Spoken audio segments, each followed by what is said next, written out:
Hi everybody, my name is Rachel. Welcome to my YouTube channel. Today we are going to be discussing all the TMI details of labor and delivery and everything leading up to it. I can't believe that it's already been 2 months since I've had my baby girl, and where did time go? Seriously, I just don't even know.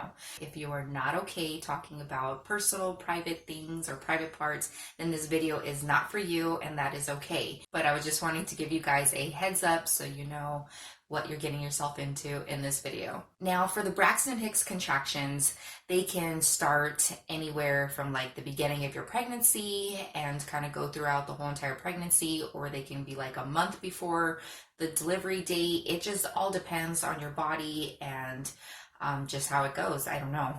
But for both of my pregnancies, I did experience Braxton Hicks contractions like throughout the whole entire pregnancy. They probably started at like 2-3 months, I'm thinking, and they just went throughout the whole entire thing.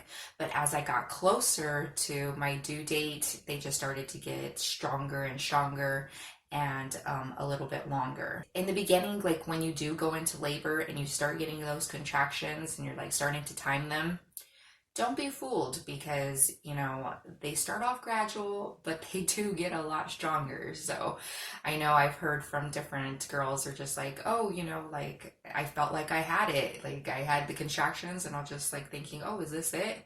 Like, no, unfortunately it's not. Like if you get to the point that you can't talk or walk through your contractions, then you're like ready to deliver.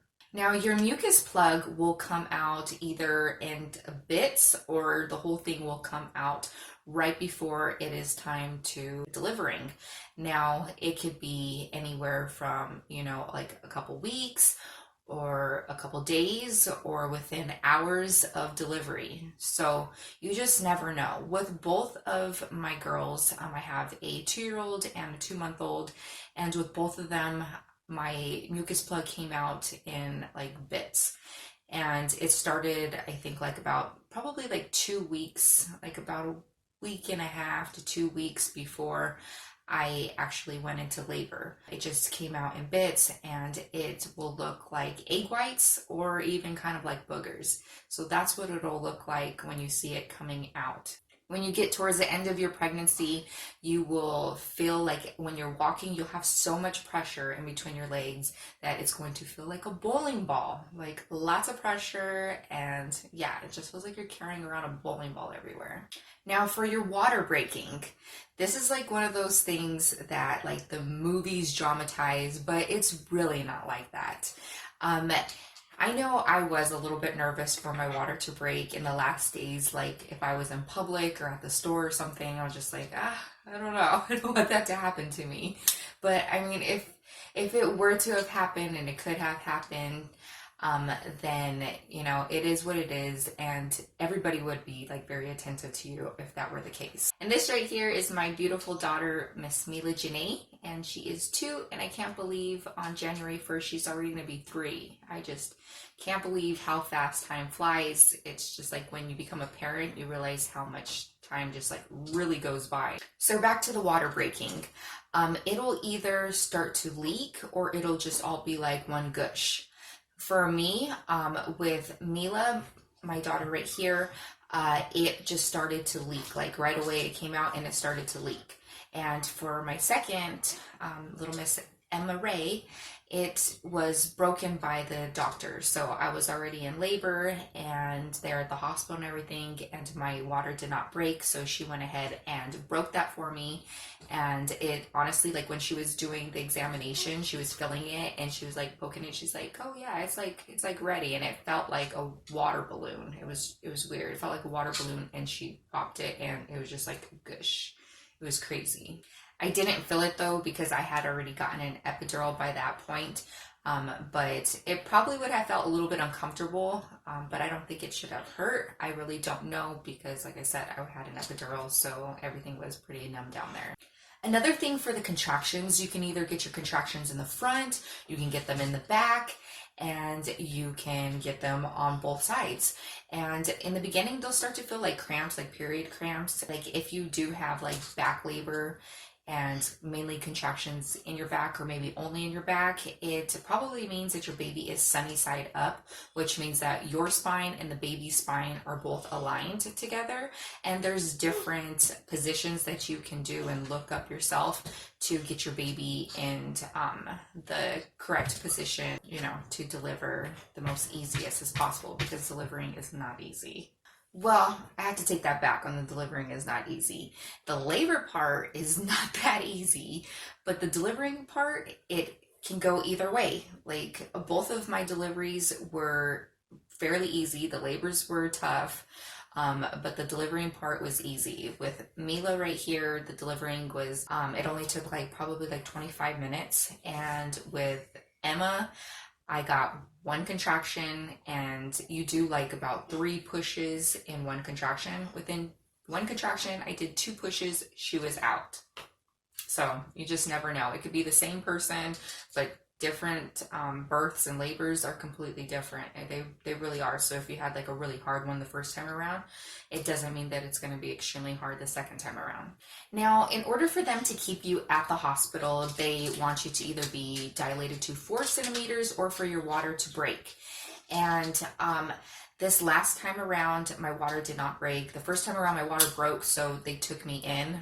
They almost sent me home the first time around too, because they're they did the swab and they're like, I don't think that was your water that broke. And I'm just like, yeah, it was. I know the difference between the water leaking out and peeing on myself. It's a completely different feeling. So they did an extra test and it came back that yes, it was my water.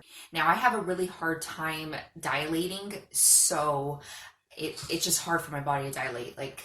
It just doesn't on its own very well at all. So this last time around, I was already in labor, getting the contractions back to back, very painful, and they almost sent me home.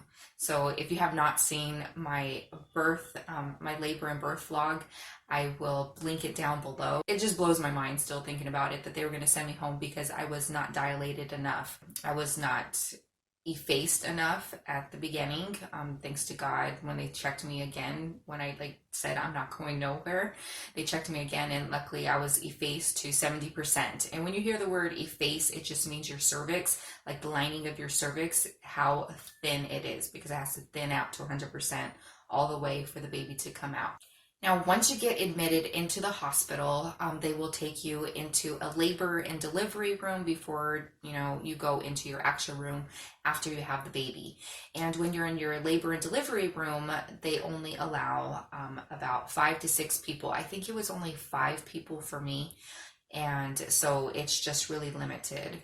And it depends on the nurses. I had some good nurses that were completely fine with my family being in there. I had my mom, my dad, my husband, of course, our daughter, and my aunt and my brother, that they came to see us and see how we were doing and everything. And our first nurse, she was great. She was awesome. She's like, yeah, it's fine that you guys are in here, because they're all adults. They're just sitting down and just chilling. But the second nurse that came in, she was a tough one. Let's just say that. She was extremely strict and very much by the book with everything. So it just depends. And then when you actually are in delivery, I believe it's only 2 or 3 people. You might want to double check and ask your doctor, ask your hospital, because I know it varies from hospital and from every doctor, what they feel comfortable with. Now, if you're a very modest person, modesty is just going to go right out the window. And the thing is, though, is that I know you might be nervous about that if you are a modest person, but don't worry about it. Honestly, when you get there and you're already, in the swing of things and things are starting to progress and move along, you honestly just won't care. You're just going to be focused so much on what's going on with the baby and what's going on with your body, and it just truly won't matter. And the nurses, they don't care. This is just their job, and it's really nothing to them, because this is what they see every single day. So I get it. If you're modest and are not used to people seeing stuff like that down there, seeing you, just don't worry. Just kind of let that go, and just go with the flow, and everything will be okay, because there's going to be so many nurses in and out, and everybody's going to see everything. Like, I have to be honest with you. I recommend, if you can, before you go into the hospital, like when you're in labor, before you go to the hospital, eat something, because as soon as you are there and get admitted, they're not going to let you eat anything, and you're going to need that strength because you don't know what's up ahead. You don't know how many hours you're going to be in labor or anything like that, so you're going to need that fuel, that strength, that power. And also take snacks. Take snacks for whoever's there with you. And also, like, I this time around took some candy. I took like some Jolly Ranchers and some Starbursts and some Airheads in a little mason jar. And it was nice to just pop them in my mouth and just to have something to just get my mind off of what was going on, and just kind of more of just a way to just kind of get my mind off of everything in the best possible way. And just something familiar, a familiar taste. Familiar things are really good, like familiar taste, smells. If you have a diffuser or a pillow from home, take them with you, because it's just something in your brain that just brings some kind of comfort and relief, and it really does. Now, write down a birth plan. Write down a birth plan and, talk it over with your doctor. Also, give it to your nurse there at the hospital that's taking care of you, so they can put it down in the chart. But just know in your mind that it might not go just as you planned. And I'll be honest with you, it's not going to go just as you planned.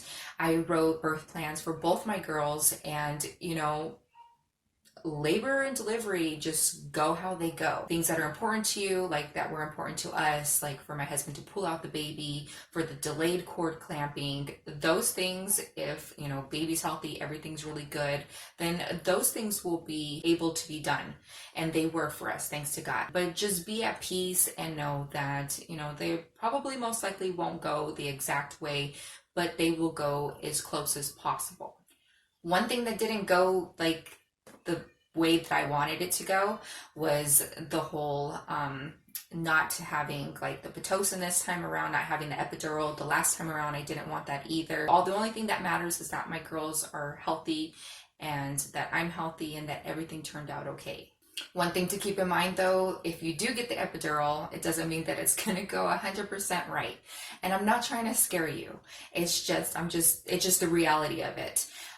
Especially if you have like a little bit of curvature in your spine. I have a tiny bit of scoliosis. So if you do, that's something that you want to mention to your doctor, the anesthesiologist that is doing it, so they can be aware and extra on guard. My first labor and delivery, when I got the epidural, it was like the most worst excruciating thing that I've ever gone through ever in my life. And so this time around, I was extremely scared to get it.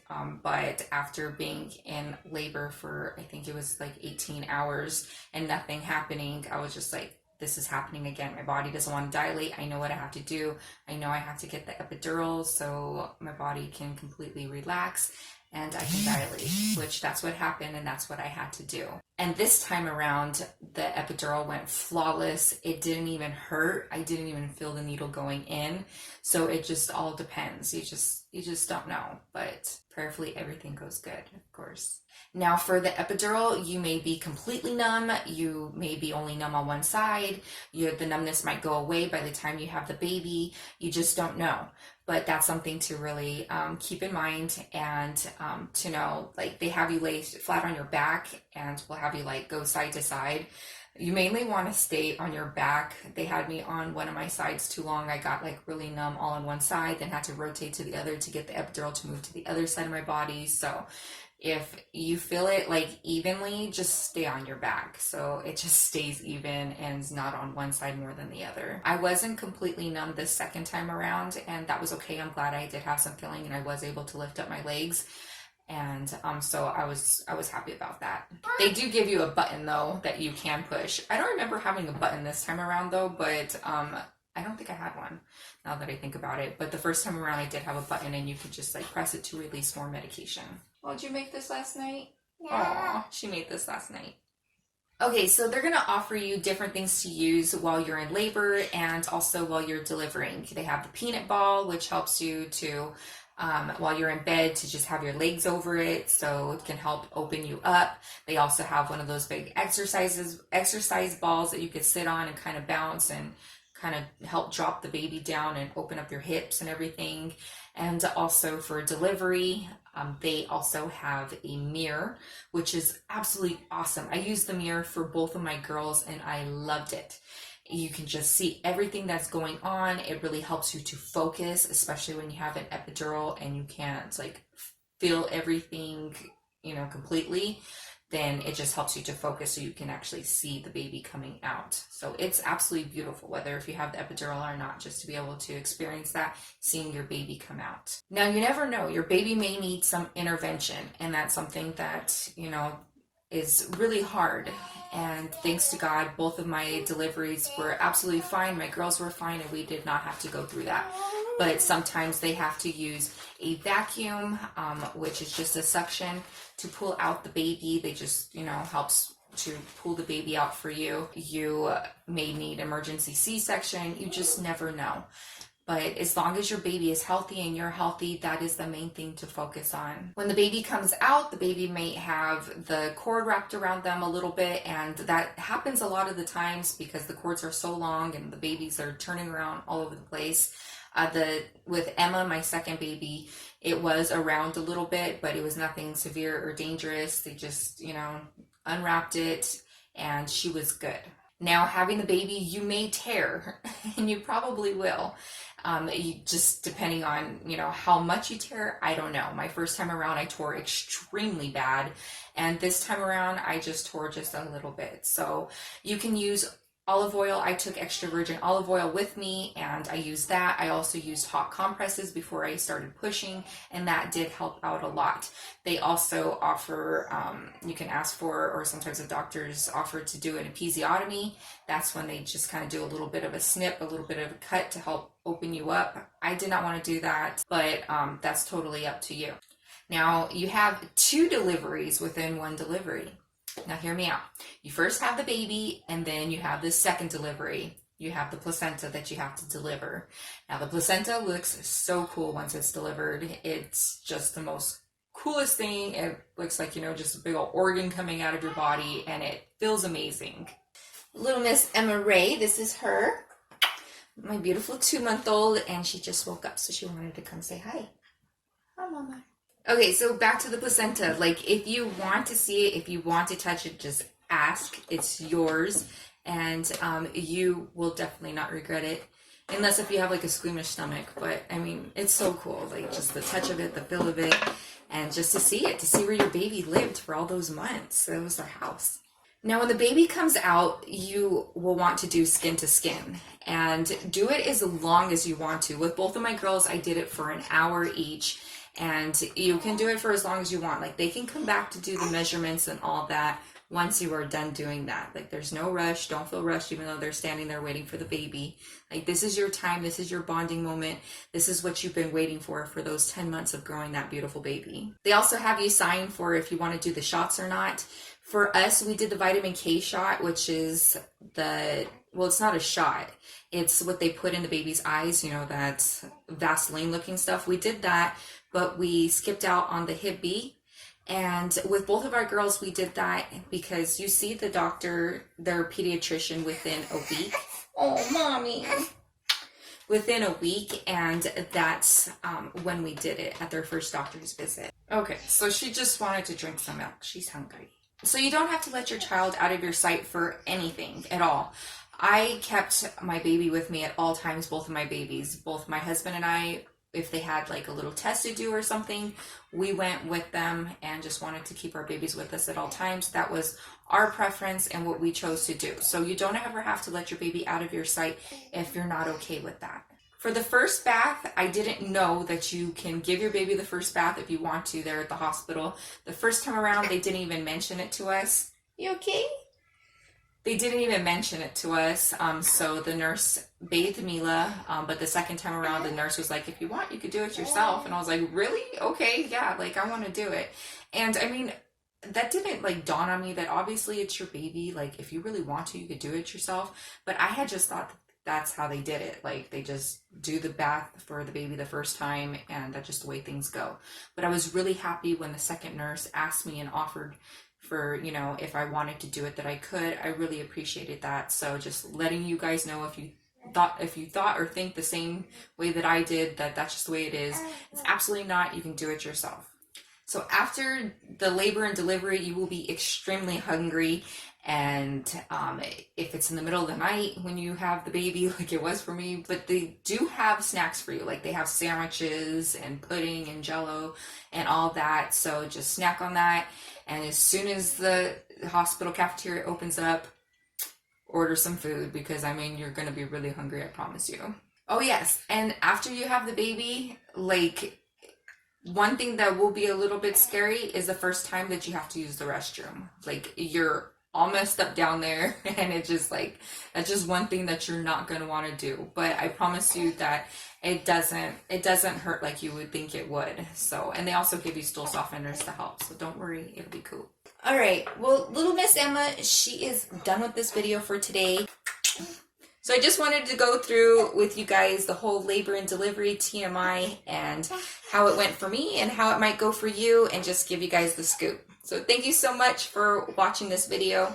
Please give it a thumbs up. Don't forget to subscribe and share with a friend. All right, you guys, thank you so much, and God bless. Say bye. See you later.